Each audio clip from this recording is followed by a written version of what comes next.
ଦଶପଲ୍ଲା ନୂଆଗାଁ ପଞ୍ଚାୟତରେ ଏକ ଅଭାବନୀୟ ଘଟଣା ଦେଖିବାକୁ ମିଳିଛି ଏବଂ ଜଣେ ଆମ୍ବୁଲାନ୍ସ କର୍ମଚାରୀଙ୍କର ବର୍ତ୍ତମାନ ଜୀବନ ଯାଇଛି, ଯାହା ଅଭିଯୋଗ ରହିଛି କି ତାଙ୍କୁ ଲେବର ଲ କୁ ଏଠି ଭାଓଲେଟ କରାଯାଇଛି। ଯେତିକି ଘଣ୍ଟା ତାଙ୍କୁ ପରିଶ୍ରମ କରିବା କଥା ତାଙ୍କୁ ଅଧିକ ପରିଶ୍ରମ କରାଯାଇଛି, ଯାହା ଅଭିଯୋଗ ଆସିଛି ଏବଂ ସେଥିପାଇଁ ତାଙ୍କ ଜୀବନ ଯାଇଛି ବୋଲି ଯାହା ବର୍ତ୍ତମାନ ଆଲୋଚନା। ମୁଁ ବର୍ତ୍ତମାନ ଆପଣଙ୍କୁ ତାଜା ଚିତ୍ର ଦେଖିବାକୁ ଚାହିଁବି। ଇଏ ଯୋଉ ଗାଁରେ ବର୍ତ୍ତମାନ ଆପଣ ଦେଖୁଛନ୍ତି, ଇଏ ଶୋକାକଳ ପରିବେଶ ବର୍ତ୍ତମାନ ସୃଷ୍ଟି ହେଇଛି କି ବାସ୍ତବରେ ଜଣେ ଆମ୍ବୁଲାନ୍ସ କର୍ମଚାରୀଙ୍କର ଡ୍ୟୁଟି ଆୱାର କେତେ ଥାଏ ଏବଂ ତାଙ୍କୁ ଅତ୍ୟଧିକ ମାତ୍ରାରେ ଡ୍ୟୁଟି କରାଇବା ଏବଂ ଆବଶ୍ୟକତା ଠାରୁ ଅଧିକ ତାଙ୍କୁ ଯୋଉ କାମ କରାଯାଇଛି ସେଥିପାଇଁ ତାଙ୍କର ଜୀବନ ଯାଇଛି ବୋଲି ଯାହା ବର୍ତ୍ତମାନ ପରିବାର ଲୋକ ଅଭିଯୋଗ ଆଣୁଛନ୍ତି। ଆମେ ଆଲୋଚନା କରିବା। ଭାଇ ଟିକେ ନା କହିଲେ ଆପଣଙ୍କର କଣ? ସେ ଡ୍ୟୁଟିରୁ ଯାଇଥିଲେ, ଡ୍ୟୁଟିରୁ ଆସିଲା ପରେ ଘରେ ହେଲା, ତାଙ୍କର କଣ ଷ୍ଟ୍ରୋକ୍ ହେଲା। ଷ୍ଟ୍ରୋକ୍ ହେଇକି ସେ ଗଲେ ରେଫରରେ ଏମ୍ସ। ଆପଣ କିଏ କହିଲେ? କଣ ନା? ମୋ ନାଁ ହେଉଛି ସୁନୀଲ କୁମାର ମିଶ୍ର। ମୁଁ ଅଛି EMI 108ର ମ୍ୟାନେଜର, ବୁଝୁଛି କ୍ଲଷ୍ଟର।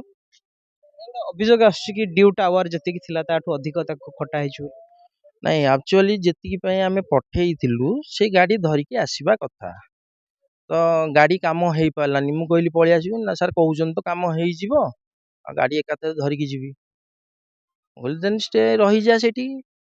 ଗାଡ଼ି ଡ୍ରାଇଭିଂ କରିନି, ସେ ସେଇଠି ଚୌଦ୍ୱାର ୱାର୍କସପ୍ରେ ରହିଗଲେ।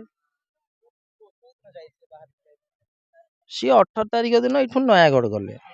ନୟାଗଡ଼ରୁ ସେମାନେ ରାତିରେ ଗଲେ, ସେ ଭୀଷ୍ମା ପେଟ୍ରୋଲ ଟାଙ୍କିରେ ଶୋଇଲେ। ମୁଁ କହିଲି ଆଉ ରାତିରେ ଯାଅନି, ଶୋଇପଡ଼ ଏଇଠି ଆରାମ ନିଅ। ସକାଳୁ ସେଇଠୁ ବାହାରିକି ଗଲେ ଚୌଦ୍ୱାର, 9ଟା 10ଟା ବେଳକୁ ପହଞ୍ଚିଲେ।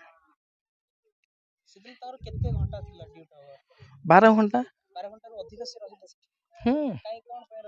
ଯେହେତୁ ଗାଡ଼ି କାମଟା ସରିନି, ଗାଡ଼ି ଧରିକି ଆସିବେ, ସେଥିପାଇଁ ସେମାନେ ବାଧ୍ୟ ହେଇକି ରହିଲେ। ହଁ, ଗାଡ଼ି ଖରାପ ଥିଲା। ଡ୍ରାଇଭର ମାନେ ନେଇକି ଯିବେ, ୱାର୍କସପ୍ରେ ରିପେୟାରିଂ ହବ। ନାଇଁ ନାଇଁ, ହେଇଗଲା ଯେ କିଛିଟା ସମ୍ ପ୍ରୋବ୍ଲେମ ଯୋଗୁ, କିଛି ପାର୍ଟସ ନଥିବା ଯୋଗୁ ସେମାନେ ଷ୍ଟେ କଲେ। ସେନ୍ସର, ଗୋଟେ ସେନ୍ସର ପାର୍ଟସଟେ। ସେଟା ତ ଆମେ କହିପାରିବାନି। ସେଟା ସେମାନେ କଣ ଗାଡ଼ି ତ ଅନବରତ ଚଲାଉନଥିଲେ, ସେଠି ଯାଇକି ବସୁଥିଲେ, କାମ ଦେଖୁଥିଲେ। ସେମାନେ ଅଲରେଡି ରେଷ୍ଟ ନେଇଥିଲେ।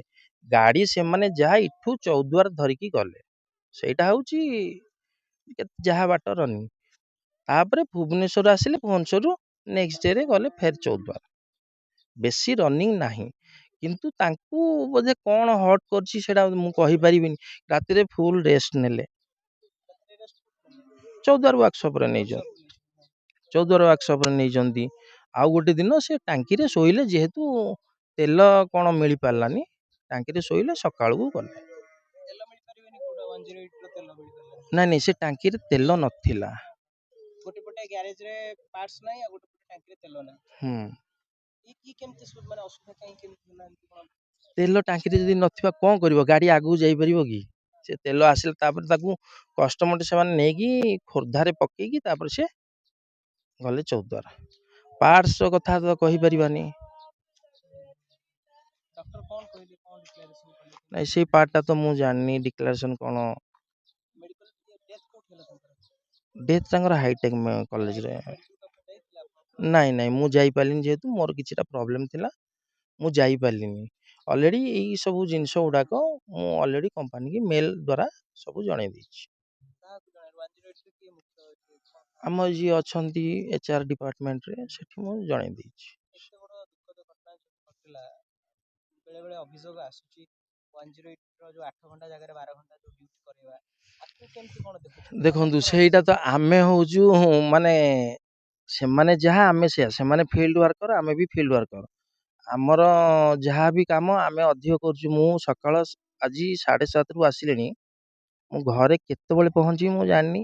ସନ୍ଧ୍ୟା 6ରେ ଆମର ଡ୍ୟୁଟି ଆୱାର ଶେଷ। ତଥାପି ମୋର ଯାଉ ଯାଉ ଘରକୁ ଡ୍ୟୁଟି ଆୱାର, ମୁଁ ଏବେ ଫୁଲବାଣୀ ଦେଖୁଛି, ଫୁଲବାଣୀରୁ ଫେରୁ ଫେରୁ 10-11 ହଉଛି। ତାଙ୍କର ଯାହା PF ତାଙ୍କର ଥିବ, ସେ PF ପଇସା ପାଇବେ। ଆଉ ତାଙ୍କର ଆଉ ଗୋଟେ ଯୋଉ ପେନସନ, ସେ ଡକୁମେଣ୍ଟ ଯାହା ଦେବେ ଦେଖିବାକୁ ପଡିବ। ତାଙ୍କର ଯୋଉ କ୍ରାଇଟେରିଆ ଅଛି, ଇନ୍ସୁରାନ୍ସ ଯୋଉ କରିଛନ୍ତି, କେତେ ପଇସା ମୁଁ 13 ବର୍ଷ ହେଲା କାମ କଲିଣି। ତାଙ୍କର କୋଉ କେତେ ଡିପୋଜିଟ୍ ଅଛି ସେଟା HR କାଲକୁଲେସନ କରିବ, ସେଇଠୁ ବାହାରିବ। ଏମିତି ପାଟିରେ ପାଟିରେ କହିଲେ ହବନି। ହଁ ନିଶ୍ଚିତ ଅଛି, ଇନ୍ସୁରାନ୍ସ ଯେହେତୁ ଅଛି ନିଶ୍ଚିତ ଅଛି, କଭରେଜ ତାଙ୍କର କରୁଥିବ।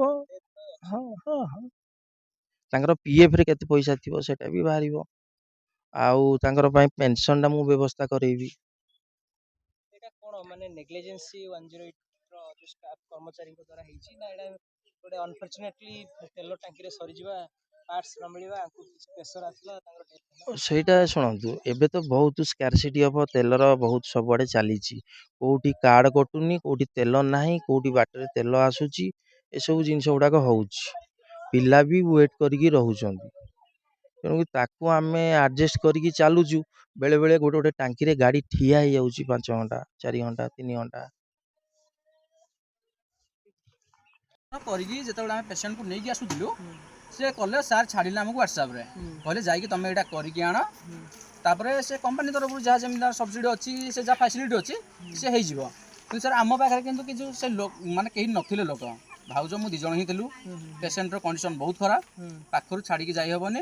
ଡକ୍ଟର ବାରମ୍ବାର ଡାକୁଛନ୍ତି, ସେ ଜଣେ ସ୍ତ୍ରୀ ଲୋକ କିଛି କରିପାରିବେନି, ନା ଧାଁଧପଡ଼ କରିବେ ନା ପେସେଣ୍ଟ ପାଖରେ ରହିବେ, ସେ କିଛି କରିପାରିବେନି। ସାର୍ ଆପଣଙ୍କୁ ନିଜେ କୁହନ୍ତୁ ଯେ ମୁଁ ପେସେଣ୍ଟକୁ ଛାଡ଼ିକି ସେ କାମରେ କରିବା ପାଇଁ ଯିବି ନା ପେସେଣ୍ଟର କଣ୍ଡିସନ୍ ଦେଖିବି? ESI କାର୍ଡ଼ କହିଲେ ସେ ଆମର ଭୁବନେଶ୍ୱରରେ ଇଟ୍କୋ ଟାୱାରକୁ ଯିବା ପାଇଁ ସେଇଠି ଗୋଟେ ଡକୁମେଣ୍ଟ ସବମିଟ୍ କରିକି ସିଗ୍ନେଚର କରିକି ନେଇକି ଆସିବା ପାଇଁ କହିଲେ। ESI card? ହଁ ମାନେ ESI କାର୍ଡଟା କଣ ସେଇଦିନ ହିଁ ହେଲା ନା? ହଁ ସେଇଦିନ ହିଁ ହେଲା। ଏଇ କହୁଛନ୍ତି ଆଗରୁ ହେଇଥିଲା? ନା ନା, ଆମେ ଯେଉଁଦିନ ପେସେଣ୍ଟକୁ ନେଇକି ଆସିଲୁ ସେଦିନ ସାଙ୍ଗେ ସାଙ୍ଗେ ସାର୍ ଛାଡ଼ିଲେ, ସେ ଗୋଟେ PDF ଛାଡ଼ିଲେ ସାର୍, ସେ ଆମେ ଡକୁମେଣ୍ଟ ପଠାଇଲୁ, ସାର୍ PDF ଗୋଟେ ଛାଡ଼ିଲେ ହ୍ୱାଟ୍ସଆପ୍ରେ।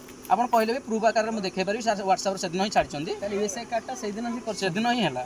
ESI କାର୍ଡଟା ଆଗରୁ କରିକି ରଖିବା କଥା ନା, କିଏ କେତେବେଳେ କାହାର ଦୁର୍ଘଟଣା ହେବ କି ଜାଣିପାରିବେ? ସାର୍ ସେଇଟା ତ ଆମେ ତ କହିପାରିବୁନି, କିନ୍ତୁ ସେଦିନ ସାର୍ ସେଦିନ କହିଲେ ଯେ ESI କାର୍ଡ଼ ଗୋଟେ ଆପଣଙ୍କର ରହୁଛି, ଆଉ ମୁଁ PDFଟା ଆପଣଙ୍କ ପାଖରେ ଛାଡ଼ି ଦେଇଛି, ସେଇ ଇଟ୍କୋ ଟାୱାର ଯିବେ, ଯାହା ଡକୁମେଣ୍ଟ ଦେବା କଥା ଦେଇକି ସିଗ୍ନେଚର କରିକି ନେଇକି ଆସିବେ।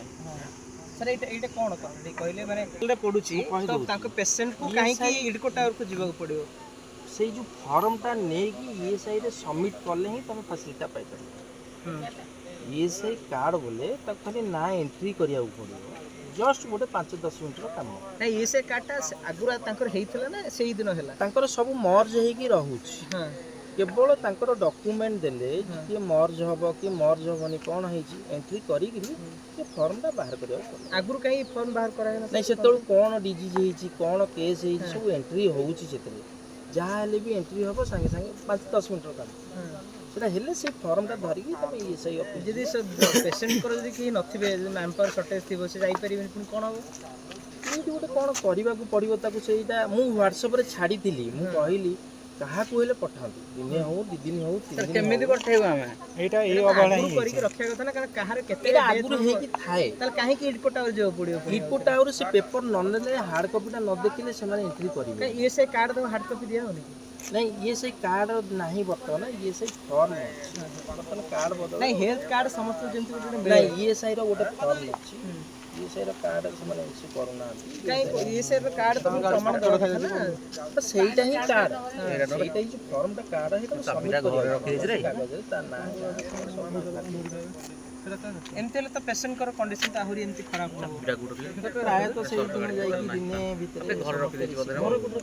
ମୁଁ ଯାଇକି ଦେଖୁନି ଭିତରେ କୋଉଠି ଥିବ, ଦେଖେ ଚାବିଟା ମୁଁ ରଖିନେଲି। ଆମ୍ବୁଲାନ୍ସ କର୍ମଚାରୀ ସଂଘର ଜଣେ ସଦସ୍ୟ, ମୋ ନାଁ ଦୀପକ ପଟ୍ଟନାୟକ। ମୁଁ ଟାକେରା 108ରେ EMT ରୂପେ କାର୍ଯ୍ୟରତ ଅଛି।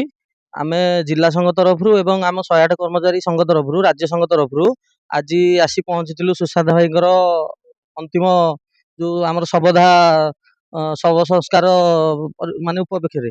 ବର୍ତ୍ତମାନ ରାଜ୍ୟ ସଂଘ ତରଫରୁ 10,000 ଟଙ୍କା ଆର୍ଥିକ ସହାୟତା ଆମେ ତାଙ୍କ ସ୍ତ୍ରୀକୁ କରି ବର୍ତ୍ତମାନ ଯାଉଛୁ, ଏବଂ ସୁଶାନ୍ତ ଭାଇଙ୍କ ଶବଦାହରେ ବି ଆମେ ଅବସ୍ଥିତ ଥିଲୁ। ବର୍ତ୍ତମାନ ଶବଦାହ ସାରି ଆସି ତାଙ୍କୁ ଆର୍ଥିକ ସହାୟତା ଦେଇ ଆମେ ଯାଉଛୁ। ଧନ୍ୟବାଦ।